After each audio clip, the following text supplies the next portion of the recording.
يا مساء الحب والسعادة على الناس الحلوة بزيادة. لو أول مرة تشوفوني أنا اسمي كوكي، ولو عجبكم الفيديو ياريت تعملوا لي لايك. هعمل النهاردة الكفتة البانيه على أصولها. معايا بصلاية 4 فصوص توم، فلفلاية حمرا فلفلاية خضرا، ورغيف عيش فينو، نص كيلو من البانيه الفراخ، ومعايا معلقة صغنونة من الملح والفلفل الأسمر والجنزبيل والسبع بهارات ورشة من جوز الطيب. ممكن تستغني عنها، تجيبي الكبة بتاعتك تحطي بقى الفراخ بتاعتك والفلفل الاحمر والاخضر والبصل والثوم والتوابل بتاعتك. طيب لو مفيش فلفلايه حمراء مفيش مشكله، استغني عنها وحطي فلفلايه خضراء بدلها.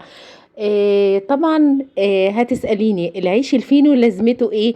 ده بقى يا ستي بتمتص اي سوائل تكون مع الفراخ او تكون مع البصلايه. وما ننساش نص معلقه كبيره من البيكنج باودر. هتضربي كل الحاجات دي في الكبه بتاعتك لغايه ما تسمغ معاكي وتبقى ايه، عجينه خطيره. شفتي عامله ازاي؟ حاجه كده موفرة على الآخر. بعدها هتجيب الصينية بتاعتك تدهنيها شوية زيت كده علشان الكفتة متلزقش فيها، وتدهني برضو ايديكي بشوية من الزيت. تقعدي بقى براحتك تعمليها صوابع كور انتي وراحتك في الحتة دي، بس انا بصراحة بحب افضلها صوابع كده. بصراحة كفتة البانيه دي موفرة خالص، هتعمل معايا كمية حلوة خالص، غير انها لذيذة وطعمة وسهلة خالص وما بتكلفكيش، وكمان حاجة موفرة للوقت والمجهود. يعني غدا سريع عشاء سريع تبسطي بيه حبايبك. بسم الله ما شاء الله، عملت معايا كمية حلوة خالص. هسيبها في التلاجة نص ساعة بس لحد ما تتماسك شوية عشان اعرف اتعامل معاها. هجيب بيضتين، شوية ملح وفلفل اسمر، هضربهم ضربتين حلوين، وبعمل ميكس رهيب من الكفر بتاعها. بجيب نص كوباية من البقسماط على نص كوباية من الفيجيتار العادي، ونص كوباية من الفيجيتار السبايسي، ونص كوباية من الكريسبي اللي بيتباع عند العطار. الميكس الرهيب ده بصراحة بيعمل كفر خطير، بيخلي الكفتة طعمها في حتة تانية خالص.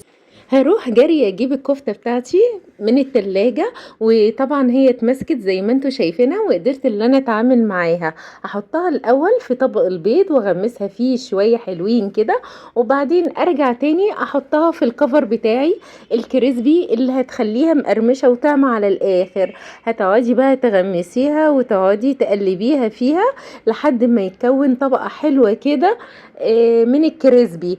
هتقعدي تعملي كل الكمية بتاعتك لغاية ما تخلصيها. بصي انتي براحتك بقى، انتي ممكن تعملي الميكس الرهيب ده، وممكن اللي انتي تعمليها بفيجيتار عادي لوحده او بقسماط، بس انا بصراحة بفضل الميكس ده علشان تبقى مقرمشة وطعمة معايا. بعد ما اخلص كل الكمية زي ما انتي شايفة عملت كمية رهيبة معايا، كمية موفرة طبعا ولذيذة وطعمة. بسم الله ما شاء الله، فعلا الحاجات دي بتتعمل بكل حب وسعادة. عشان كده ايه طلع حاجات ايه خطيرة ولذيذة وطعمة. طبعا هتبسطي بيها حبايبك الصغيرين قبل الكبار.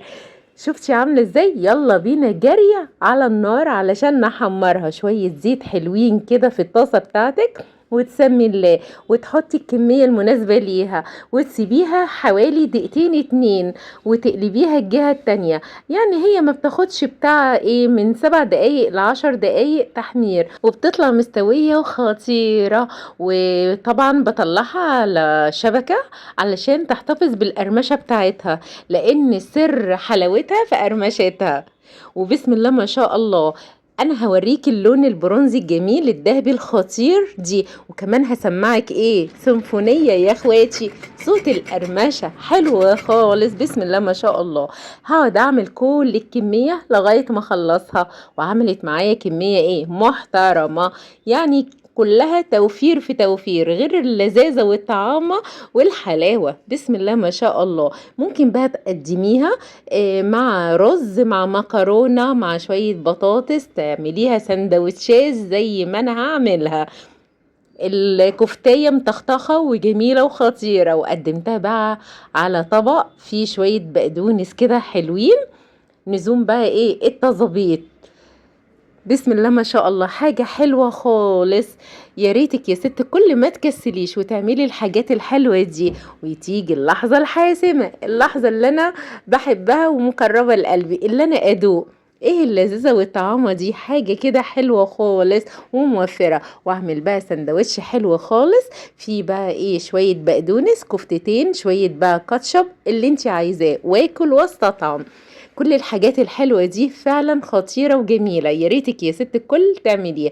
واستنوني مع طبخة جديدة وأكلة جديدة من مطبخ كوكي. مستنية تعليقاتكم اللي بتفرحني واللايك الجميل اللي بيسعدني. بحبكم في الله.